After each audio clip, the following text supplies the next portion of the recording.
Hey guys, Drifter here. Welcome to Advanced Warfare in Depth. In today's episode, we're going to be talking about the recent S-12 buff, because this shotgun got a very massive buff and a slight rework in a different region, but I'd say it's actually a good gun now. I'm sure you're not that interested in my opinion, so let's skip straight into the stats of this weapon.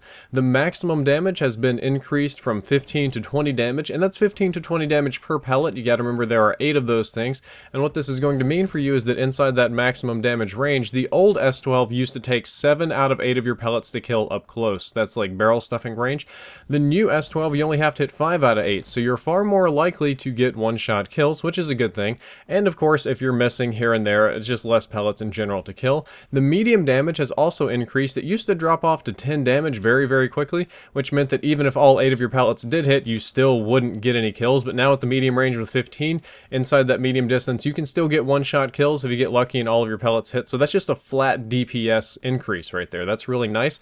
However, they decided that wasn't enough. They decided that the maximum damage range also needed an increase. The maximum damage range was increased from 3.8 meters to 5.7 meters. That doesn't seem like a whole lot, but it is actually very considerable. I know a lot of us are still on English units here, so that's kind of like 4 yards to almost 6 yards right there, so I'll get a two extra yards out of that max damage range, or the 5 out of 8 pellets killing. Again, that's going to increase the likelihood that you get one-shot kills. Medium and long ranges are unchanged. The actual range numbers of the dropping points haven't changed whatsoever, but the gun got a really massive buff for close range performance. So the question is, what is the maximum possible one-shot kill range of the S-12? Well, that's this range right here. This is about the range at which you can expect to get one-shot kills with the weapon, which, okay, so maybe that's not the closest thing I've ever seen in my life. Maybe other shotguns do better, and yeah, they do, but they certainly don't shoot anywhere remotely as fast as this one, which is kind of funny because this one also got a rate of fire increase. The old S-12 used to shoot at 461 RPM. It's been buffed up to 600 RPM. This is the same rate of fire as the Ohm. This is a similar rate of fire as like the AK-12, I think it's the Bleeder if I'm not mistaken, or the AK-12 RIP. It's the same rate of fire as the Amelie. It's very, very fast, especially for shotguns. This makes it one of the faster firing shotguns in Call of Duty history, and it went from being one of the worst guns to being one of the better guns in Advanced Warfare, in my opinion, because this was a massive buff to time to kill, because realistically we're not going to get a lot of one-shot kills. You're going to be pumping lead downstream, missing here and there, but time to kill has been increased. Our overall range of effectiveness has been increased, and the overall likelihood that we get one-shot kills has been increased. So these are 3 super important things to shotguns. All of them have been buffed, and that's very, very good. However, that is not the only change to this weapon. We also got recoil adjustments. This is more of a rework and not just a straight buff. We have less horizontal kick. It's less likely to just snap to the left or the right and make you miss, but we do have more vertical recoil. So while you're aiming down sights or even hip firing with the box, you're going to have to work a little harder to keep it down, but you don't have to worry about the sides to the side too much. Again, not either a buff or a nerf, but just a rework. Moving on, there is one final buff to this weapon, and that's a perk interaction. Since the game came out, GungHo has been essentially useless on shotguns because when you sprint, the hipfire spread gets way wider, and it gets wider to the point of near uselessness. They've buffed it twice, but again, I think we could probably get the biggest one this time. We have significantly less GungHo sprint penalty, and I use GungHo now. GungHo is no longer like a bad perk for shotguns, or even, well, mostly just for this shotgun. It actually does pretty good work on the S-12. Now, again, you do have a increased spread when you sprint around, but it's not as increased as it used to be. You can actually quite easily kill people with it now. And something else that happened, and this is going to be kind of the story for all of these updated weapons, is that many of the variants were not updated, or maybe they were updated. I don't know if this was accidental or not, but very few of them got the rate of fire buff. So a huge number of variants has the old rate of fire, which makes them worse than the base variant, which is kind of unfortunate. Now, I'm going to talk about a list of bad variants, and this is going to be a very big list, so do prepare yourself. The Whirlwind and Tiger Blood are now bad variants because they fire slower than the base variant and have increased hip spread, so that's not very fun.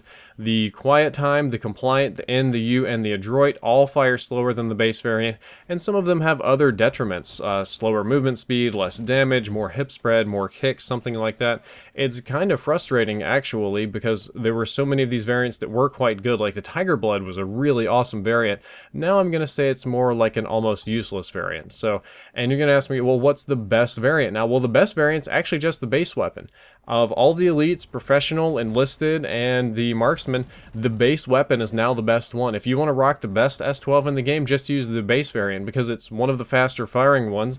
It has like the best range with no negative doubt, with like no loss of damage or recoil or anything. The base S-12 is extremely strong, and I'd highly recommend you give it a go. And that's kind of rolling into the opinion section here. You want to ask, well, is this a good gun? Because this used to be an awful gun. I'm going to say this is actually a good weapon now, but it's a close range weapon. It got a proper rebalancing. Like at close range, this is extremely dangerous. I mean, it was useless. It was a hit marker machine. It used to shoot marshmallows or Skittles or little, you know, puffs of smoke at people. Now it drops people, and it drops them fast. You can still use it at medium range pretty good too, because you can just spam bullets out there. Long range is absolutely worthless. Medium range, you might get, you know, you'll get ASM1, but up close, very, very nasty. It kind of reminds me of the AA-12 from Modern Warfare 2 or MW3, just an absolute damage pump, and I kind of like that. I feel like it's more or less balanced now. As for what is the best to use this weapon, what's the best perks, attachment, setup, loadout, I went really perk heavy, and I didn't run kill streaks or anything. You pretty much have to have GungHo. GungHo makes this very viable now, especially now that the penalty's not as bad. Advanced rifling increases your maximum and medium damage ranges, which is good because that's increasing your overall one-shot kill and damage over range. Laser, that's tighter hipfire, pretty self-explanatory, and extended mags because the gun does have a magazine, ammunition conservation problems, and the magazine's kind of small. That gives you more ammo and allows you to spam shots longer. Very easy. You can run other stuff. I'm also rocking like toughness and blast suppressor. I'm pretty sure I'm running flak jacket and extreme conditioning and, you know, overclock and all that sort of stuff, just so I can sprint around and spam my bullets all over the place. But these are the perks I would go with, and it's a very good gun. Please do try it out. Guys, that's all for this episode. I hope you enjoyed it. I hope you learned something useful. If you did, don't forget to like, favorite, and subscribe. The previous episode was on the massive AMR9 buff, and the next episode we're going to be talking about the buffs to the Atlas 45 and the PDW. Guys, again, if you enjoyed, don't forget to subscribe. Drifter out. Hey, Drifter, could you please put me in one of your YouTube videos, please? I'm a subscriber, and the videos are dope. And if you could put me in one, that'd be like legendary. I'm on your team, J-Hub. Don't shoot me. But seriously, could you put me on your YouTube channel? Cause I'm subscribed to you too. Cause please. Hey Drifter, are you using that links? Oh, are you using that for an in-depth episode? I got your back. Drifter. Are you using that links for an in-depth episode? Shoot if yes. Oh my God. You're a beast. I just really want you to know. Like, oh, thank you. Please put me on YouTube. That would be much appreciated. Oh. Failure is unacceptable. Yo, is that Drifter? The only way I knew it was him because he has that yin yang logo on his person. I was like, wait yeah, a minute. I just went to his latest video and I saw his gamer tag in the kill feed. I was like, damn.